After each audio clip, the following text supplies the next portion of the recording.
What's up, Rubits? Little Big Robots here with another video. I am wearing the same shirt and the same clothes as the past few videos you probably have seen on my channel because I film on Fridays or Saturdays to get them all done in a day, and I have a ton to film. So I'm going to get all these done in one day, hopefully put them out over the next couple weeks. That's how I roll with these. Today I'm looking at it's a long name. This is the New Republic Security Droid. This is the Star Wars The Mandalorian, the Black Series, New Republic Security Droid action figure. I didn't need to throw that last part in there. This is a droid figure I've been looking at for a long time.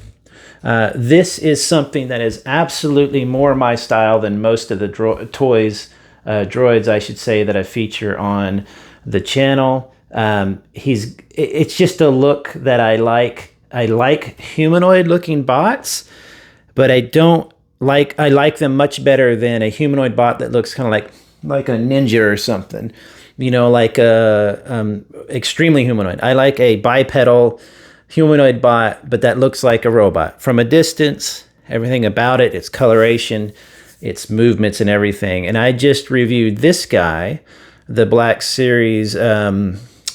Which one is this? Is this a security? Which one in this? I don't remember which one this is.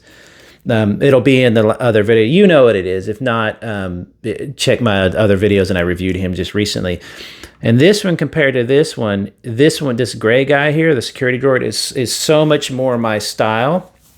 Because like I said, he looks like something you would see in the real world. I'm not saying you would or whatever, but you know what I mean. It's much more industrial looking. I also prefer this kind of rubbery plastic. It's not as good for customization. It's not as, you can definitely paint these and stuff.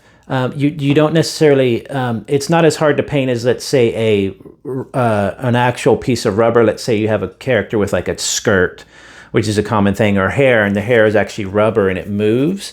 It's not rubberized like this. This will actually take to a primer. A primer can take to this, can stick to this, and then you can paint it with whatever, just a basic spray primer.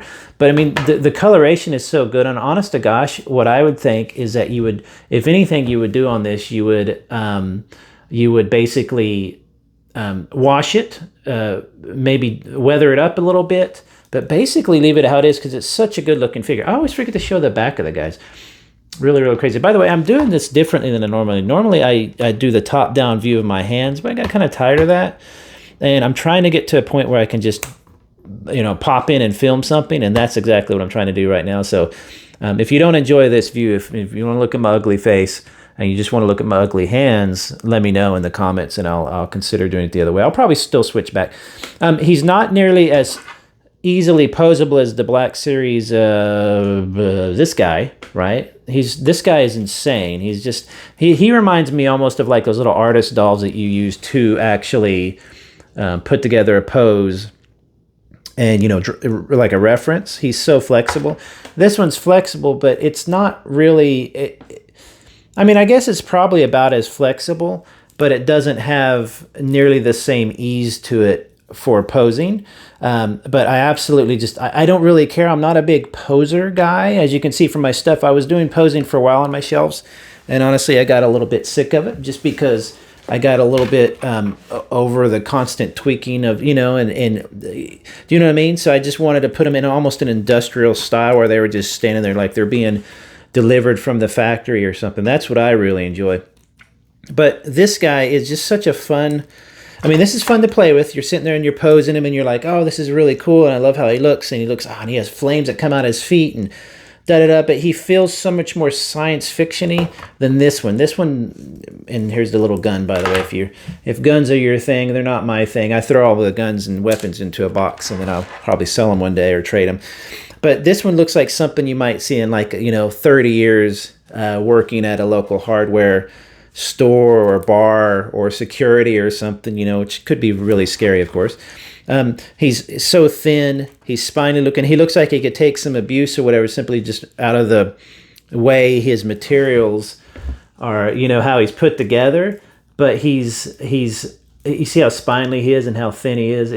I love that it looks like I love that it looks like a bot. It feels like a robot. This little power pack thing, I don't know what the heck this is. You know, it's all make-believe stuff. Like I said, he's not nearly as posable as the other guy. He feels a bit more fragile. That's pretty good, though. You know, you can do some crazy stuff with it, of course. But I'm not necessarily somebody who believes that lacking of posability is really that many points off to me. I mean, I have stuff that's literally on my shelf that is literally 5 points, you know, like an old Star Wars toy, 5 points of articulation. Anything, like, I don't need every little toe crunch and stuff. It's just, it's cool and stuff on a larger figure, on a smaller person or a figure, a robot or whatever. I just want it to be able to hold, to stand up on its own, to hold stuff, maybe a weapon or whatever. And to do some neat looking, you know, poses, or if it's this particular type of creature or robot or whatever from a movie, do like its signature thing, like transform or whatever, you know. So, like I said, this one was less than this one.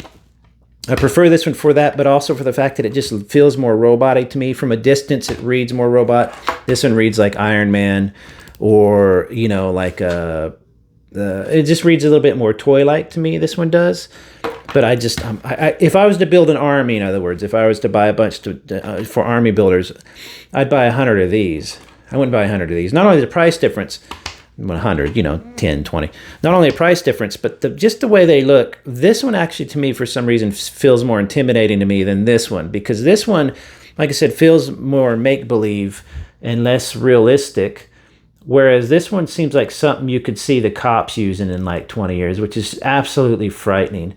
This could be a cop in a uniform right here, in armor today. It's all that stupid body armor and stuff they use. This feels like something that you would see roll out of, you know, 85-year-old Elon Musk's factory, and he kills everybody with it because he's a maniac. Fantastic toy. What a great toy. Find them on sale. I think this was only at 21 bucks. This is still around 30 or whatever. So with half off deals and coupons and the holidays coming up, you could probably find one of these, if not a few of them, for 15, 20 bucks, I bet, pretty soon.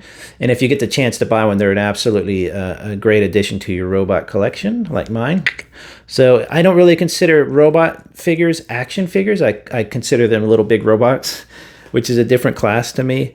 And this is a prime example of it. I mean, just look how he looks just standing there. He just kind of looks weird and alien and kind of at the same time familiar. The helmet to me is really old-fashioned looking. It's a bit old-fashioned for my taste. You know, it's a bit like I always compare. I compared this one to the Black Hole movie from the 70s. It came out after Star Wars, the first one, New Hope. But I kind of also dig that. It has just a nice, almost a cheesiness to it. I don't like the Republic droids that talk, the weird looking that turn into little balls or whatever. I don't like those guys. They're okay. They're too spindly. They're too wimpy looking. This guy looks like he could actually take somebody out, pick something up, you know, bend a piece of metal, that kind of thing. So there you go. Enjoy that guy. I'm going to, again, pretend that I'm pushing this towards the camera so that I can actually press the off button. Bye-bye. Have a good one, everybody.